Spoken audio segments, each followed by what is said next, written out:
Vamos falar sobre tudo isso com o professor Gilberto Maringoni, ele que é professor de Relações Internacionais da Federal do ABC. Oi, professor, sempre muito bom te receber por aqui, poder conversar com você, tudo bem por aí? Oi, Thalita, tudo bem? Cumprimento você, feliz por estar aqui. Cumprimento todo mundo que está assistindo o programa aqui na TVT. Nós estamos numa Professor, situação muito esse difícil. depoimento muito difícil. E aí, esse depoimento do Dimas Covas hoje me chamou muito a atenção por conta de várias falas dele, né? A gente pensou algumas delas, acho que as mais importantes e as que mais nos abalam, nos revoltam, né? Em saber que foram oferecidas ali atrás tantas vacinas e que não foram aceitas, a gente poderia estar numa situação muito diferente agora. Em julho de 2020, o Dimas Covas diz que o Instituto Butantan ofertou 60 milhões de vacinas que seriam entregues até o último trimestre ali de 2020. Eu fui dar uma olhada em quantas doses já foram dadas aqui no Brasil, até o momento, até hoje, quinta-feira, 27 de maio, 64 milhões de doses. Ou seja, lá em dezembro, a gente poderia já ter essas 60 milhões de doses, já ter aplicado, inclusive, e está até o dobro desse número de doses aplicadas. Então, é tudo muito revoltante. E eu achei muito importante essas declarações de Dimas Covas, porque a gente fica sabendo, assim, as datas, a sequenciamento de como tudo aconteceu, o que foi ofertado, o que foi negado. O que você achou? Qual a sua avaliação desse depoimento de Dimas Covas? Qual o impacto desse depoimento agora, inclusive, no percurso da CPI e na continuação agora dos próximos depoimentos, professor? Olha, Thalita, o depoimento do Dimas Covas é uma luz de racionalidade dentro da CPI, porque a gente viu os depoimentos até agora de membros do governo, os ministros Pazuello, Queiroga e a capitã Cloroquina, a médica Mayra Pinheiro, tentando defender o indefensável, ou seja, tentando jogar areia nos olhos de quem está assistindo, ou seja, fazer um certo diversionismo. E o Dimas Covas, e em especial o presidente da Anvisa, colocaram no prumo como é que está a situação da infecção no Brasil. Essa questão da compra das vacinas é muito séria, quer dizer, o negacionismo, em que o senador Randolph, por exemplo, voltou a colocar aqueles vídeos que viralizaram nas redes do presidente Bolsonaro negando a compra de vacinas, dizendo que ele é quem manda, que vacina chinesa vai fazer virar jacaré, enfim, aquela... Não é algo engraçado, é uma tragédia, é um verdadeiro crime, como o Randolph falou, que está sendo cometido sobre a população brasileira. Mas o importante do depoimento de Dimas Covas é que ele deu uma visão de conjunto do que deve ser a tentativa de prevenção. Não tem nada a ver com o tratamento precoce que pregam esses enganadores do governo. Ele falou do isolamento físico, né, mais do que isolamento social, isolamento físico, medidas de prevenção que não precisam, não são químicos, ou seja, não precisa da vacina, é máscara, álcool gel, lavar a mão, higiene e tal, mas principalmente a CPI deve colocar algo fundamental para que se possa ter isolamento social. As pessoas só ficam em casa, as pessoas só se isolam se elas tiverem como comer, como pagar o mínimo de suas contas, ou seja, como é necessário auxílio emergencial. A gente viu ano passado que se retardou um pouco a segunda onda de contágio da vacina, porque houve o auxílio emergencial de R$ 600. Sem auxílio emergencial, ou seja, sem fazer o que os Estados Unidos e que vários países da União Europeia estão fazendo, que é complementar salário de pessoas que estão empregadas, ou bancar a vida de quem tem que ficar em casa e não está empregado, ou ainda dar linhas de crédito vantajosas para o pequeno e médio comércio, para que não feche as suas portas, são medidas absolutamente essenciais. A vacina entra nesse conjunto. E a CPI está sendo excelente na sua quarta semana para conseguir nos dar essa visão de conjunto e a irresponsabilidade do governo. Aliás, quando eu falo irresponsabilidade, parece até um termo leve, porque é muito pior do que isso. Tem se falado muito que essa é a CPI do genocídio. E é verdade. O senador Renan Calheiros, anteontem, fez um paralelo com o Tribunal de Nuremberg e foi acusado, atacado. Tal. Não pode ser atacado. Porque o que está acontecendo no Brasil não é mais um acidente sanitário, não é mais algo fortuito, é uma política deliberada de deixar morrer sem assistência. E para isso a CPI está sendo inestimável e esse depoimento de Dimas Covas está sendo muito bom. Você falou também, professor, sobre essa relação do Brasil com a China, né? A Coronavac depende dos insumos, né, chineses, e essa disponibilidade às vezes fica afetada por conta da relação que o governo Bolsonaro tem construído com a China, com esse parceiro que é tão importante. E ele falou, inclusive, ele deu um exemplo, eu achei interessante, aquilo me marcou. Ele falou: você tem 100 vizinhos, 99 te tratam bem, um te trata mal, te xinga o tempo todo, te desmerece o tempo todo. Você vai fazer uma festa, quem que você vai chamar? Então, fica claro que o Brasil não está ali na lista de prioridades da China nesse momento, e nesse momento tão importante que a gente precisa desses insumos. Como que você a opinião realmente, a postura do governo brasileiro, de Bolsonaro, agora que mudou o chanceler, inclusive, né? Mas o antigo era, enfim, atrapalhava muito essa relação. Mas como que você vê nesse momento essa relação da China com o Brasil e como isso tem afetado ainda a produção da Coronavac? Bom, uma crise sanitária nunca é uma crise só da saúde, né? Ela é uma crise econômica, ela é uma crise social e ela é uma crise da diplomacia. Quer dizer, ela está evidenciando como a diplomacia brasileira é absolutamente alucinada e foi até aqui por acusar, por comprar uma briga que não era do Brasil, que é a guerra comercial entre Estados Unidos e China, que é muito mais do que comercial, uma guerra pela tecnologia, uma disputa pela hegemonia em vários campos do conhecimento, mas a diplomacia brasileira comprou esse peixe, nós nunca tivemos atrito sério com a China, a não ser no início da ditadura militar, e a política do Bolsonaro atrapalha. A mudança do chanceler, embora a gente tenha um chanceler agora, o Carlos Alberto França, parece ser um sujeito mais racional do que era o Ernesto Araújo, que era um destrambelhado, era um oportunista também, isso ele mostrou na CPI. A política externa mudou em alguns métodos e procedimentos, mas não mudou no essencial. Mesmo depois que o Ernesto Araújo saiu, que o Carlos Alberto França tomou posse no Itamaraty, o presidente Bolsonaro voltou publicamente a fazer discursos contra a China. A gente viu a acusação que ele fez há 3 semanas sobre de onde teria surgido o vírus, que é exatamente a política que os Estados Unidos estão conduzindo agora, querer saber se o vírus foi criado num laboratório chinês. Eu não sei o que vão fazer com essa informação, o que resolve isso em termos sanitários, mas me parece um pouco que a mudança no Ministério das Relações Exteriores se assemelha um pouco à mudança que foi feita no Ministério da Saúde, ou seja, sai o Pazuello, sai um bufão, sai um irresponsável, e entra o Marcelo Queiroga, que é um sujeito que é médico, fala mansa, é boa conversa, tal, mas não resolve nada. Ele continua, ontem, ele na Câmara, no depoimento da Câmara, ele continua acusando o SUS de ser responsável pelo contágio, pela infecção da doença. O chanceler, ele tem a política do governo. Ele continua com a mesma diretriz encaminhada pelo Pazuello, que é a política externa do Bolsonaro, que, por exemplo, na Organização Mundial do Comércio, é impedir a quebra de patentes de vacinas.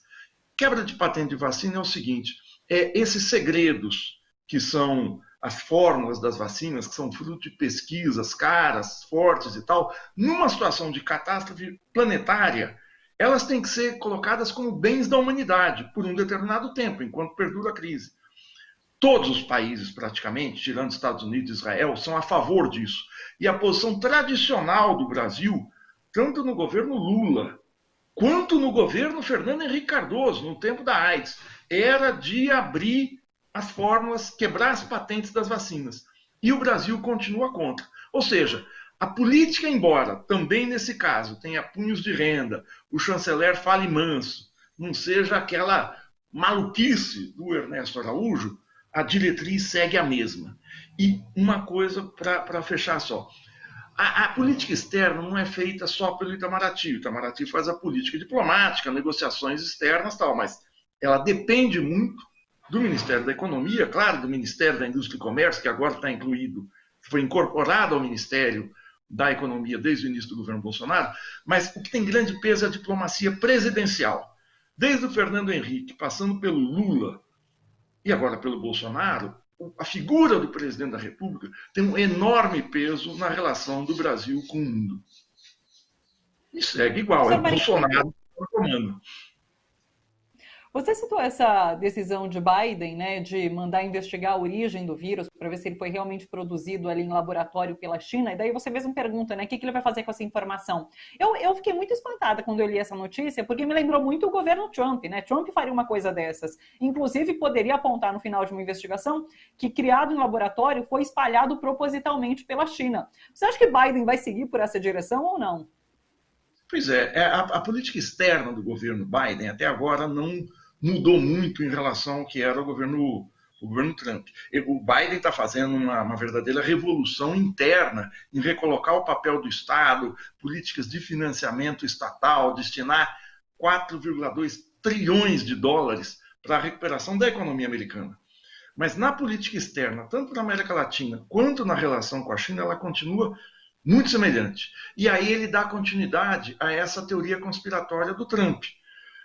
A questão é a seguinte, hoje, o que interessa saber se surgiu de um contato de um trabalhador chinês da província de Wuhan com morcegos, com fezes de morcego, seja lá o que for, ou no laboratório. Quer dizer, o que eles estão querendo impedir é o seguinte, foi um plano diabólico da China para dominar o mundo que deu errado. Logo, se a China tem esse plano diabólico, ela merece a oposição de toda a comunidade internacional e ser isolada, ninguém mais comprar nada da China, ninguém mais comercializar, enfim, ser um país empurrado para o canto das relações internacionais. Isso é uma bobagem, seja pelo tamanho da economia chinesa, seja porque nada está provado sobre isso. Além do que, em conversa hoje de manhã com o cientista político Zé Luiz Fiore, ele falava o seguinte, falava, tudo bem, quer investigar, mas quem é que deu poder aos Estados Unidos para ser o investigador internacional da origem do vírus? Por que não se monta, então, pela ONU, com acordo com a China, com outros países, uma comissão multilateral, ou seja, integrado por vários países e vários interesses, para investigar a origem do vírus e para investigar a sua propagação?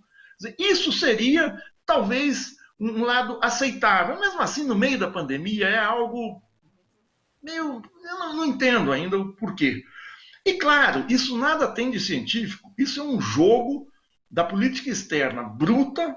Bruta, eu digo, a política externa, em geral, é bruta, ela é muito, muito agressiva, dos Estados Unidos. E a China está se colocando nesse terreno. Agora, é jogo da política externa, não tem um interesse científico estrito, isso não vai mudar a situação da doença. O que vai mudar a situação da doença é obedecer aos protocolos do OMC e ter vacina.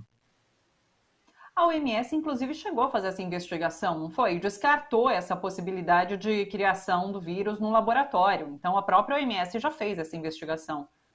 Sim, essa investigação foi feita. Eu não digo que não tem que ser feita, porque fica parecendo que alguém está querendo esconder alguma coisa. É que eu acho ela totalmente irrelevante nesse momento em que você tem que descobrir maneiras de quebrar a reprodução do vírus, a infecção do vírus e o caráter pandêmico. Você tem que isolar as populações que estão...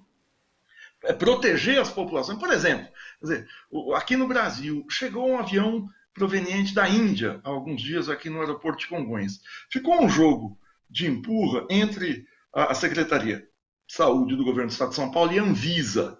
Né? Quem deve guarnecer as fronteiras brasileiras, seja as fronteiras terrestres, as fronteiras oceânicas, né? As fronteiras chegadas nos portos, e as fronteiras aéreas, a entrada, porta e entrada aérea, é o governo federal. Quem supervisiona isso é o governo federal. Na área de saúde, quem tem que supervisionar isso é a Anvisa. Pois o rapaz que chegou da Índia, constatou-se que ele estava infectado, ele foi liberado, e aí houve um desencontro, parece que o resultado do teste não saiu na mesma hora, demorou um dia para sair, e nesse meio tempo ele foi liberado para ir até Campos dos Goytacazes, no norte do estado do Rio de Janeiro, eu não sei se de voo ou de ônibus, mas certamente infectando muita gente pelo caminho, possivelmente com essa cepa extremamente agressiva, que é essa nova cepa indiana, que todos os estudiosos, eu não sou especialista nisso, dizem que se chegar aqui vai ser uma tragédia maior do que a atual. Então, é preciso... Essas questões têm que ser tratadas. A propagação do vírus.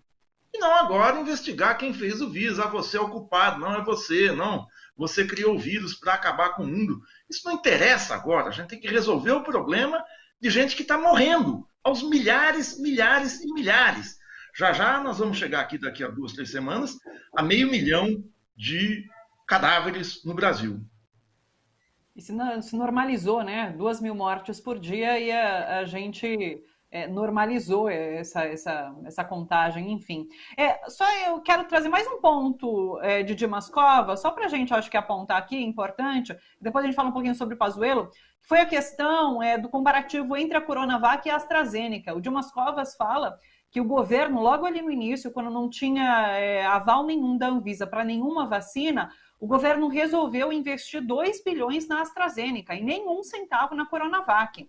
Então, assim, para a gente ver o quanto essas teorias da conspiração influenciaram ali até na produção, no desenvolvimento da vacina brasileira. E ele também disse que o governo federal, até esse momento, não deu R$1 para investimento na Butanvac, que é essa vacina que está sendo desenvolvida ali exclusivamente pelo Butantan. Diga. Essa gente é criminosa. Isso não é por acaso.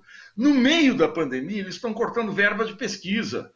Ameaçaram cortar verba da Fiocruz. Não dão dinheiro para o Butantan. Eu estou na universidade. A minha universidade, a Federal do ABC, vai parar em setembro, se não tiver aporte de recursos. A UFRJ, que todas essas têm pesquisas sendo feitas para a doença, vai parar em julho. Então, essa gente não é um acaso. Não é que tem dinheiro. Tem, tanto é que tem dinheiro para comprar Centrão, tem dinheiro para expandir uma série de gastos nas Forças Armadas. Agora, não coloca dinheiro na pesquisa. Por quê? Eles querem quebrar o serviço público. Veja-se a pauta da Câmara e a pauta do Senado, mas em especial da Câmara. Eu quero saber o que foi votado até agora de políticas de combate à catástrofe sanitária.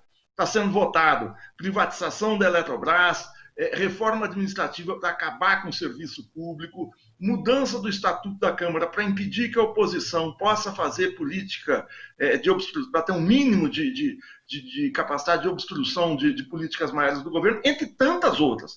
Eles estão fazendo o que o ministro Salles, esse sujeito que está devastando a Amazônia, que está com a Polícia Federal no seu encalço, falou naquela reunião fatídica de 22 de abril do ano passado. Enquanto está todo mundo preocupado com a Covid, nós vamos passando a boiada. Eles estão passando a boiada. Então, essa gente é criminosa, tem que sublinhar isso. E quando se fala que eles são criminosos, como fizeram 2 colunistas da Folha, o Conrad Hubner Mendes, que é professor da São Francisco, e o Celso de Barros, são perseguidos, seja pela Justiça, pelo Procurador-Geral da República, pela Polícia do Senado. Então, é preciso ver, eles são criminosos, estão sendo pegos com a boca na botija e estão reagindo a isso. Agora, o lado positivo é que essa gente está se isolando. O que a gente vê nas pesquisas que saem todas as semanas é um aumento do descontentamento com o Bolsonaro, as projeções dele para 2022 são de fracasso eleitoral, e ele conta com essa malta miliciana no Rio de Janeiro, e ele conta com a quebra de hierarquia no Exército para tentar se dar bem. A gente saiu um pouco da questão da CPI, mas eu acho que isso tudo está coligado nesse grande caldo, nessa grande gosma que o governo Bolsonaro está transformando a política brasileira, mas em especial a vida dos brasileiros.